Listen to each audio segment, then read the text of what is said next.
In today's video, we're going to talk about how to play with 90+% accuracy in chess. So, how do you play with 90% plus accuracy? Do you need to memorize openings and stuff like that? I don't think so. I have 3 games out of these 10 games that I played today on my journey to 2000. It's day 59, by the way. 3 of those games I played with 90+% accuracy. One of them I played with 99% accuracy, and I didn't know all of the best moves per se. I just knew the ideas behind the opening, and I think that's what's important. The first game here isn't that, but I think it's still good to go into to see that my opponent knew what to do and I didn't, right? I don't really have a strong opening with black after I stopped using the Caro-Kann. I haven't replaced the Caro-Kann with something new yet, so I've just been playing, Queen's Pawn or King's Pawn, depending on what my opponent plays. The Scandinavian is okay sometimes, but anyway. We go into Queen's Gambit accepted, and I don't really know anything about it. I know I can ignore this and let him take. That's pretty much all I know. And I know I probably want to bring my pieces into the game. So I pinned this knight thinking that's good. Apparently it's not. This was a better move to stop the knight and bishop from coming in, I suppose, and also to kick the bishop away maybe. You see, these are ideas that I start learning while playing this opening over and over, and by looking on YouTube videos and stuff to see what people say, right, that are better than me in chess. So I castle, I get my king to safety, and right away you could see that there's holes that are perfect for his pieces to look towards this direction, towards my king. And it's still a neutral game, but this is like an important thing to notice. He's much more developed than me. Look at my back row. This looks really not like much. And here he brings the queen. I anticipate the knight coming in and the queen taking and me getting checkmated, completely ignoring the fact that my knight can protect. But maybe I was also scared of the pawns pushing. So what I do is I move my knight out of the way. I'm trying to move it forward. Maybe later I'm going to bring my queen or something. Not a good move at all. And that move actually is what restricts and ends my game. Because then he brings his bishop, so now he has this attack. I'm forced to block it somehow. I decide to block it this way. And I can't really deal with his threats well. I'm trying to develop, but it's not so simple. And, because my opponent makes mistakes, I'm still okay. But there's a lot of things that are tricky here. Now here, taking this knight, I didn't want to do that because it opens up the bishop and queen. But this is not an attack. And I have this kicking it away, taking space, and kind of neutralizing his threat. So these are the concepts I'm starting to understand in this type of opening, right? Anyway, I don't end up taking. He gets his knight into the position, and after this move, I know I'm screwed. It just looks like a very annoying thing to deal with. My knight is protecting for now, and my bishop, but my bishop here is trapped. I can't push this pawn forward. I created really nice spots for his knights, especially this knight. I can't easily kick it out. So I try to develop my bishop anyway, just blundering a pawn. And I move my rook to the side, and I do this, and he takes, and I take, and he doesn't take here.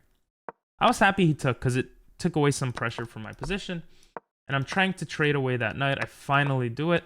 And I finally get this f5 pawn move. At this point, though, I'm down a pawn. And I don't really see a way to make things happen. And he's starting to target this area right here. So I take, and bring my queen, threatening my own checkmate. And attacking the bishop at the same time. I pick up the bishop. And it's an even game now. Except that he just took a pawn. I come here with the ideas that if takes, I feel like I might even be winning. By taking like this, my pawn structure looks okay. But taking with the rook, maybe I could get into the position faster. I'm still down a pawn, though. So this is what ends up happening, and then I just blunder. Very interesting, and then I end up resigning. The second game, I had 14 moves of best moves. The computer says this is the best move you can make. And again, it's not because I memorized these moves. I'm not good at memorizing. I basically just try to understand the opening. I've been playing the Vienna a lot. For those that have been watching my videos, you've seen that. And in the Vienna, a lot of the ideas come to life. And you'll see it right here.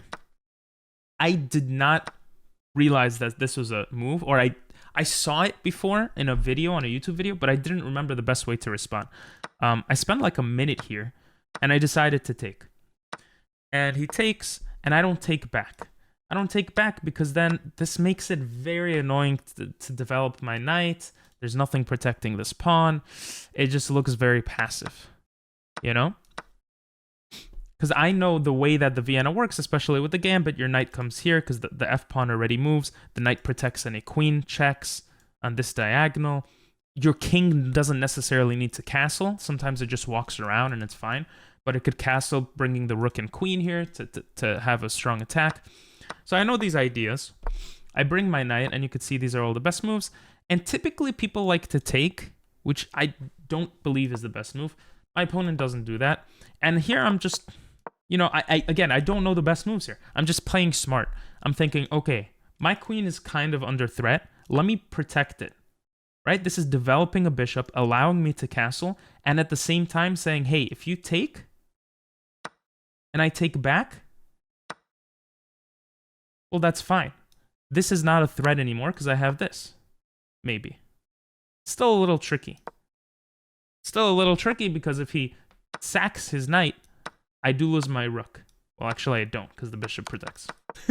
Right? So seeing or kind of having that intuitive feel from playing a lot of openings and kind of understanding the ideas behind it, kind of always looking out for this check to see if you could get away from it, thinking about the castle, and of course thinking about chess principles like developing your pieces, kicking out pieces that come into your part of the board. It's called neutralizing, when you push pieces back from your side of the board. So that's what I do a move later. I neutralize the knight. I say, hey, listen, you're either going to take me and support my center, because I'm probably going to castle short anyway, or you're going to run away and just give me more development. My bishop's coming out soon too. He goes for this check, which I thought was not smart, because now I'm going to create two hanging pieces for him. And then he takes, which makes no sense. Taking here would make a lot more sense in my mind. This supports the center, but, you know, I have a damaged pawn structure, and he has to get his bishop to safety, and then the game would continue. I don't know if I would play the best moves here. Apparently moving the knight here, probably to neutralize this threat, right? If takes, you take back with the queen. Your queen is more active now. And this would be a very interesting game. And I would learn a lot from it. You know, I don't know. I'm not familiar enough with that type of position, but I would assume I castle, or maybe I castle long. No, probably not, because it would be damaged. But I would castle out, have my rook and queen this way. Anyway, instead he takes. And I know it's fine to move my king, because in the Vienna, it's fine to move your king. And there are no threats. I'm looking at this, my knight protects. I'm looking, what if he takes first, knight take, and he still can't bring his queen in. My rook is very strong here. So I'm aware of these things. He attacks my knight, I bring it here, attacking his bishop, very smart, trying to neutralize, get rid of his pieces. And he takes, I take, he takes a free pawn, and I develop this bishop. Now, I developed this bishop because I want to develop the bishop, and I want to close off the queen's access to this diagonal, because this closes it off. My opponent ends up moving the queen, which I thought was really weird, and then this is the first move I make that's not the best move. Or, okay, I develop my queen so that my rooks can look at each other, and I can castle long, actually. So that was smart of me. And I'm looking indirectly at the bishop, kind of forcing him to castle. Or that's what I thought, at least. He doesn't castle, he develops a knight, and then this is the first move that's inaccurate. That's not a best move. Every move until here was the best move. I was supposed to sack my knight. Kind of crazy. Then check with the bishop? I don't remember what it says here. No, take this, right, because the bishop is pinned to the king. He can't castle. His queen comes to attack the bishop, and then I check. He takes. There's no control in this position for him, right? He can't take with the queen because then he loses his bishop. And then I take his bishop. And after takes, I'm still eyeing his rook. So he has to move his rook aside. I could even take this. Like, this looks really bad for black. Anyway, I don't see that idea. I move my knight to the other side instead. He gets his queen in, and I'm very careful, you know? I'm like, okay, my queen's going to come here. His knight's, even if his knight comes here, I'm okay with him taking the pawn. I'm very active with my pieces, and I do this smart move, moving the king aside. I move the king aside so my bishop can start moving. He attacks with this pawn. I bring my bishop, forcing the knight to make a decision, right? If he does something like this, I mean, I could take and the knight's no longer a threat. Like, this whole game, I'm neutralizing stuff, and maybe I even have this move, right? This is what I was thinking in the game to do. To continue pinning the bishop and you know, maybe take this pawn. And I didn't see taking here as an option, but apparently that was my best option. Here I take, and I take. And I check. And the game is even now. The game is even because he could just sidestep. Now, I didn't have much time here. Okay? I have a minute left in this game. So, I'm not gonna go crazy for my mistakes. Here he moves aside, and I check. He's supposed to sacrifice a queen, from my understanding. Or he moves to this side, and I thought maybe I had something. I didn't have time to think about this, you know? He moves the king to the corner, allowing me to check, and this is a checkmate, because he can only black with this, and that's mate. The knight covers the other escape score. So very nice, you know? Very nice game. This game is a 92% accurate game, okay? Not because I'm a genius, not because I'm really good at chess, but because I'm understanding the opening ideas. So here we go into Vienna, and already I make a mistake. An inaccurate move. Because usually, again, people don't really play this move. And we saw the other game, people played this move, and I took. And I thought about that for a while. Here, though, I think for 10 seconds, and I just take. Because I think, you know, if he takes, then I develop, maybe I bring my queen here, everything looks fine. I end up bringing my knight. And he doesn't play the best moves, and this is actually pretty important too. I get rid of my bishop here, because I realize that that knight is very annoying. Because of the themes in the Vienna. A common theme in the Vienna is that if you do your first move developing your knight, which is what the Vienna is all about, if your opponent does the same move, you can't do the gambit. The point is this knight is annoying over here. It's annoying to kick out. So let me just get rid of it. And I got rid of it, and that was the best move. And here I decide to attack, and my opponent, luckily, misses taking, which I thought was kind of funny. So I take. And here his best move, and I realized I messed up somewhere here, is to take. Because he's attacking my queen, I'm forced to take, and then he could take the pawn, and then I would take his queen, he would take, and, you know, maybe I would castle, or bring the bishop out, or something. And that's an even game. Instead of that, my opponent takes the pawn. I get a check. I take his bishop, and now I'm winning. I'm just completely winning. That being said, even when you're winning, you still have to be careful.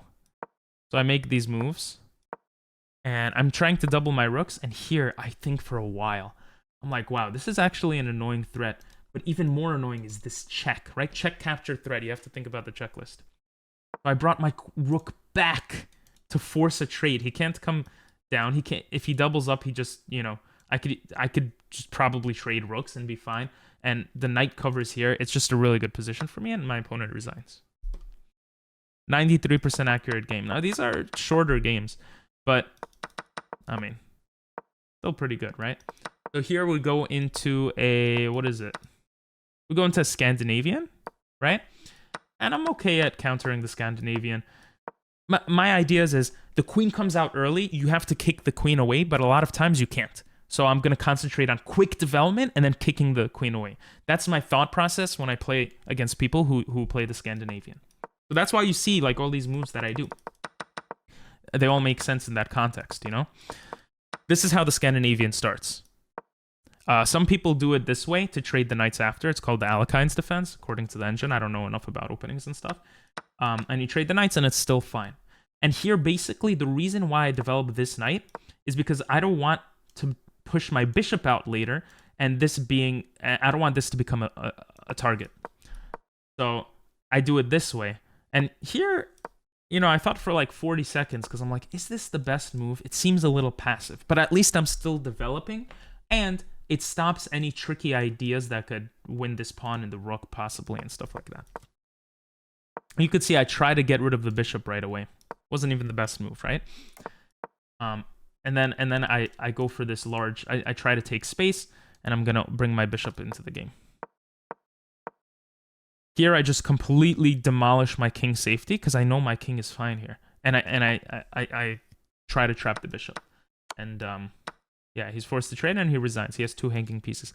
I thought his best option here was still like this game is not really over. He could take, I would take, and then he saves his bishop, but he didn't want to play it, I guess. Okay. This game was a crazy game. This game, guys, crazy game. I face the Ponziani opening sometimes, but I don't know any way. I don't know how to handle it. And you see, that's why I don't really know the ideas of the opening. By the second or third move over here, I already understood the idea of trying to attack the center. So it's going to be a lot about the e5 pawn. But I didn't know how to counter it. And right here, you know, I suppose you counter it by attacking the other side. I just didn't know that. Like, what happens after this? You just move your knight away and everything is fine? It feels very weird. Like, I think I saw something like this, and I thought, okay, now what? I guess the idea is after he moves back, you could come here. You see, I'm not even sure. Or it says you just go crazy with pawns, apparently. You're just breaking open the position. It also gives you lines for your bishop and queen. So that's interesting. That's how you don't stay enclosed, I guess, in the position. So yeah, and hopefully I'll remember that idea for the future in this type of opening. Anyway, this is what happens. He forces my knight back. Thankfully, I actually see that as the best move, right? I could have blocked in my queen or something, but I didn't like that because of the bishop coming in. And then I was like, I feel like I have to break the center. This is what happens. I bring my knight to protect, and here I blunder. I blunder because I'm trying to neutralize the threat, trying to kick away the bishop, but what I don't realize, after a 4-second think, check capture threats. He has a very nice check here, which he does, meaning I can't castle anymore. My bishop is blocked in, and this looks horrible. Horrible. After some trades, I see my position is super bad. I do not know how to get through this. He checks me, and then he checks like this. And I think this, at this point, I realize it's not really, maybe I have a chance. Because he allows my king to go to safety. When you get certain positions over and over, you see certain patterns. And that's the type of pattern I saw that, oh, he's allowing my king to get to safety. I try to break into the position, I check, I take, and here I blunder. I blunder, and I see my blunder right after, but I have 1 minute, 30 seconds left. I blunder because he could come in with this check, and my king can never be safe. That's it.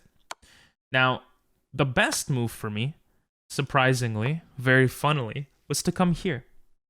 Let's say he takes with the bishop. I take. He can't take back. All right, that's number one. He would have to kind of ruin his attack. You might say, why? Why doesn't he just develop a knight or something? Well, first of all, his rook is hanging. That's why. So let's say he thinks, okay, I don't want my rook to hang. I take with the pawn. Now, you have this. Boom. Right? The queen is forced to defend. And then you have this move. And you might think, oh, well, he just takes the queen and everything is fine.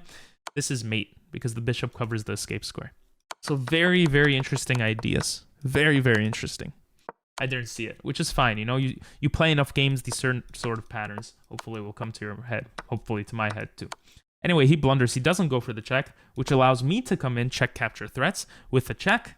Allows me to check because the bishop's covering my queen. Allows me to check. And listen, I'm 42 seconds here. I have 42 seconds. I didn't see a better check here, so I went in with the pawn, and this was mate. I won with 40 seconds on the clock. Crazy game. Game 6, we have a crazy time scramble Sicilian. So Sicilian, I know the basic moves, and I'm learning more and more for the past couple of days, really, that with white, in a lot of openings with the Sicilian, the knights work incredibly well over here on the left side or on the queen side. And I knew the bishop move here was a book move. It protects your knight, stuff like that. Anyway, here I start attacking on the king side right away. The knights, man, the knights are crazy. This move works because how do you deal with this, right? How do you deal with this? I mean, that's it. And I don't know where else that was going. Most people wouldn't do this because this bishop is super powerful, fianchettoed, and this is just a winning position. If for those wondering why not go for the trade. E5 is the best move here. You take, threatening to take the queen. If he takes back, oh, actually, I don't know if E5 was the best move, but let's assume, right? Let's assume all this stuff happens. Look at this.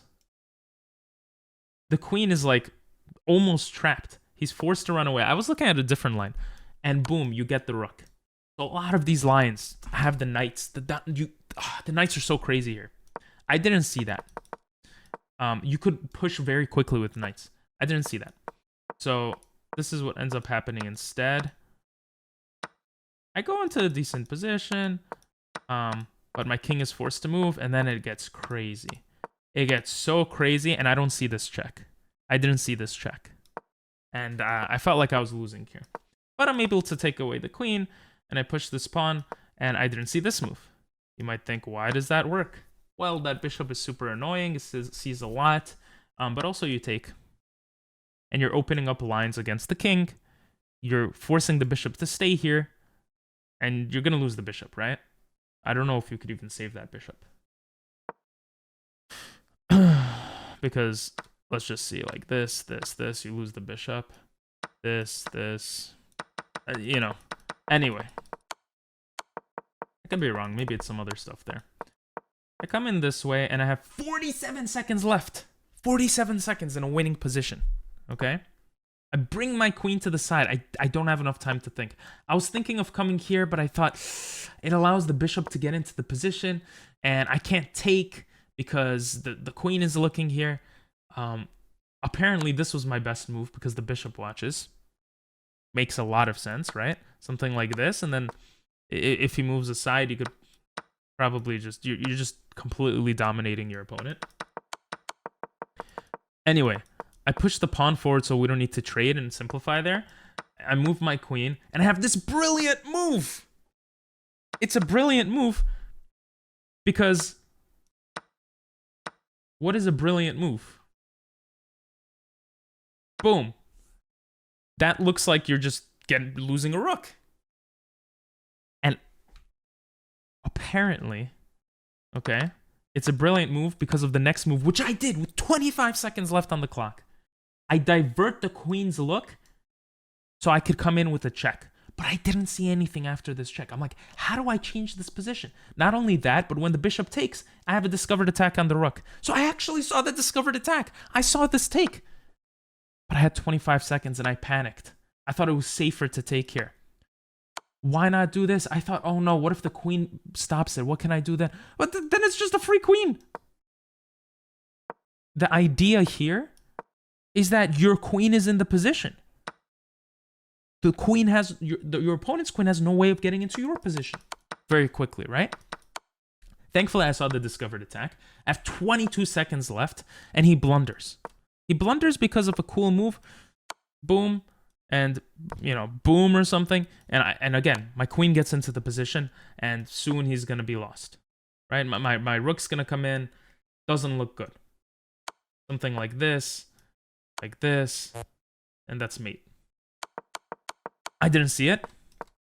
You see, but making these types of mistakes, hopefully, I hope in the future I'll start seeing like ways to get into the position, because I actually get checked a lot in end games when queens somehow get into the position.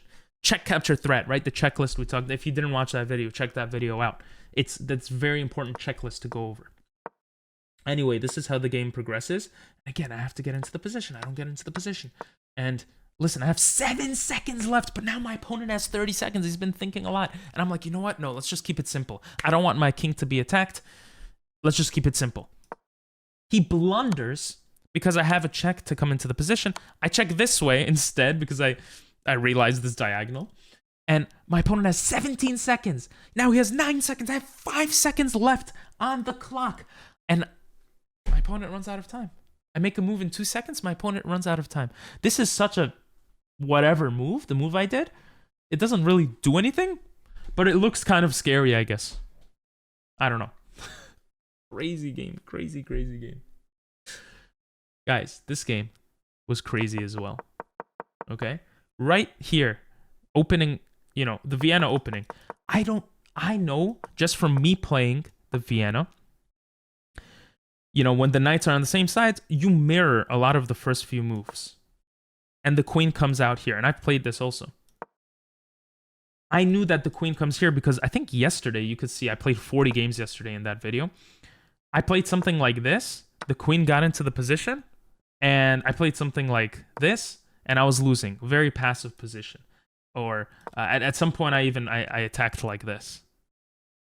Thinking I could do something like, I don't know. Something like that. So I realized here, okay, the counter is bringing my queen out. Now, when the knight comes, I was scared of that move, but I could just go for a trade. I didn't see a check, man. Look at that check. It's not a checkmate, but it's a check. It's a check, and then you just move the king to safety. There are no threats anymore. How crazy is that? That's a crazy move. I guess countering the Vienna also a lot of times doesn't have your king castling in this type of line. So like these are the things I'm learning, you know? Anyway, I move this because that's what I thought I remembered, and I completely blunder a rook. And I wanted to surrender. I wanted to give up. My girlfriend was watching the game. She said, "Don't give up." She said, keep going. And so, you know, I listened. I was like, ugh, I know this is completely losing. But you know what? Maybe I'll win the knight back later. Maybe I have a chance. Maybe I just take space really quickly. You know, I was trying to do a trick here to force his king to move, but he just moves back with the bishop. He attacks my knight. I trade, and I bring the bishop to take his knight. But I'm forced to trade a lot of things because of the way he's playing. But at least I have this. This looks okay. We go into a trading binge. And this is just completely lost. I'm trying to make stuff happen. This is kind of clever, right?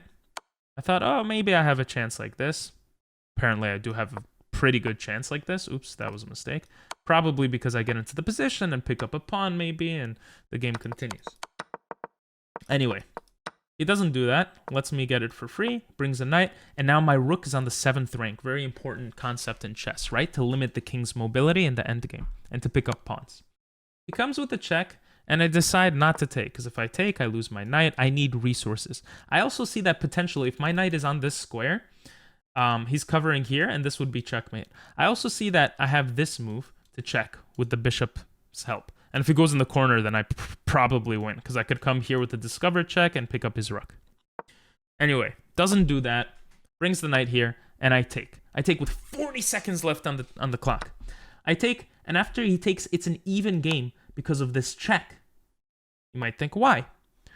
This move saves the bishop and pawn, blocks his rook's access to my king. I'm still protecting his rook. You know, you might think, oh, what if he checks you? I'm getting closer to attacking, and everything is protected. It's like a crazy move. It's a crazy move. And you think, oh, what if he tries to get into the position? Well, now you're actually, you know, you're doing stuff. You're doing stuff. I don't know if this check is good, but it's very interesting. Very interesting. Very interesting. Well, this doesn't work. This pawn actually blocks that, right? So if he goes to target the pawn, I can start pushing to promote. You think, oh, what if he takes? Well, this rook is hanging, actually. This is a multi-purpose move, right?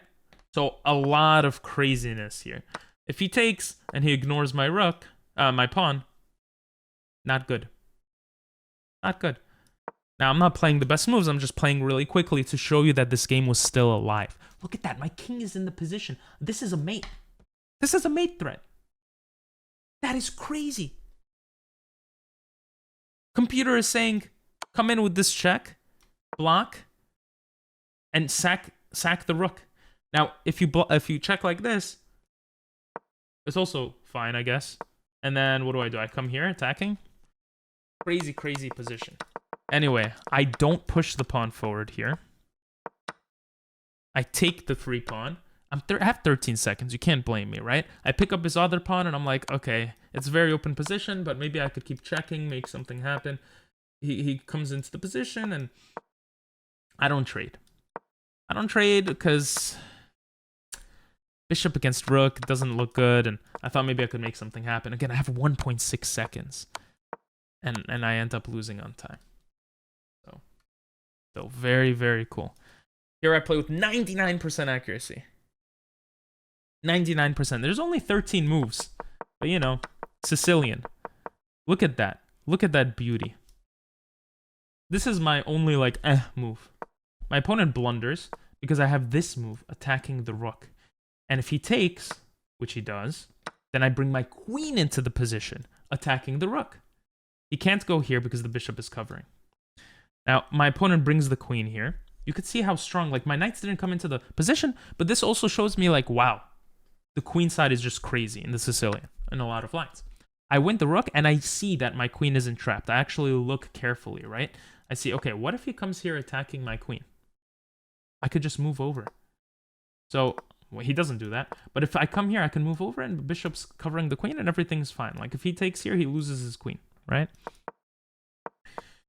He brings the knight. Now I bring my knight. Knights, bro. Sicilian and knights. Crazy. I attack his queen, I think for some time, for a minute, and I make this move, and he resigns. He resigns because what do you do as black, right? Let's say he comes here, and he says, you know what? Let's trade queens. I don't want to trade queens. I'm going to go for this check. Why? Because it forces him to take, otherwise he loses his queen. And now I'm up a piece, and the game just started. I could even take if he castles. And this is like, Jesus Christ, this is beautiful. Oh my God, look at that. Crazy game. So he resigns there. Here I mess up check capture threats, and it's a time scramble. This video is becoming a little long, so we're going to go through it a little faster. Very weird, very crazy game. I don't know what was going on in my head, but it became actually pretty interesting here. I was completely winning somehow. Because I'm up a piece. I'm up a piece in the form of a piece. So if we look back in the beginning here.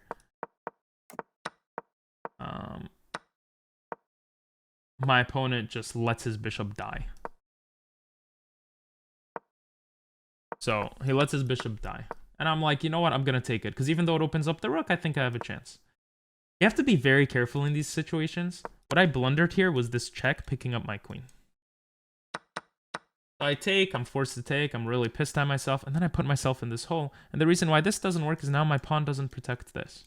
And again, I have a minute left on the time, on the clock. He takes, I attack. You know, if I didn't have a minute, I think I would have found a way to get out of that, to move my king a different direction or whatever. And I mean, the game is pretty much over. But I have 30 seconds here. My opponent has 42 seconds.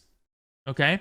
I come in with a check. He moves aside. I come in attacking the queen and the knight at the same time. My opponent has 40 seconds. I have 27. He comes in with a check. I move my king with 21 seconds left. He has 32 seconds. He has 27. With the check, I pick up his knight. But I realize maybe it wasn't the best because his rook comes in. But I block when I should have just moved aside because the pawn is stopping anything from coming in. But who can blame me? I have 18.8 seconds. I block. 16 seconds against 25. He checks me. I move. And at this point, I realize I lost. But wait, maybe I could save the... And I lose. maybe if I did, you know, nothing. I don't think I could have stopped mate, right? Anyway, 2 more games left. Oh, actually, no, this is the last game. So this game I messed up because of check capture threat, funnily enough, right? The bishop coming into the position. And I didn't really know the opening, I guess. I don't know. Here we have the Vienna with the mirrors, and you could see I moved the queen here because that's what my opponent did. Very quick in the other game, very quickly adding pressure, checkmate threats, right? Can't move the knight here. Apparently the knight developing was better, but anyway, he develops his knight. I move to the side, attacking the pawn. He castles, and I start bringing other pieces to the game. I have to trade this very annoying knight. I understand that, and I start trading pieces, getting into the position, and yeah, I move this pawn because it connects them. I'm going to castle maybe this way. I thought it was fine. Apparently, my better move was just to kick this away because he doesn't have any threats here. I take. I'm up a piece. So kicking it away was better first, but I end up kicking it away, try to kick it away, get my bishop to safety, push all these pawns, and develop. Now I spend a very little time. I was playing fast, calculating, but I thought, oh, if he comes in with a check, that looks very annoying. So I'm going to move my king aside, right? Because I'm thinking, if I don't move my king aside, if I do some random move, then he can come in with check. I move aside, and he takes. Or, actually, no, that doesn't make sense either. I forgot what it was. Oh, I think it was takes, and then checks. At the end of the line, my rook would be isolated, would be forced to move from a check. That's what I saw. But I'm stupid because I had a lot of pieces protecting in case he took. I don't know what I was thinking. Anyway, I move my king, and that kind of ruins the game. I try to trade off, but he's already up 3 freaking pawns. And I can't really do anything here. He breaks in and I resign. Right now I'm rated 1570. You know, I hope you learned how to play with 90% accuracy in chess, or 90+%. I hope you learned something here. If you have anything to say, let me know. And say rapid in the comment section to let me know you watched this far. I really do appreciate it, and I do look at the comments and see that. So have a great one. Bye bye.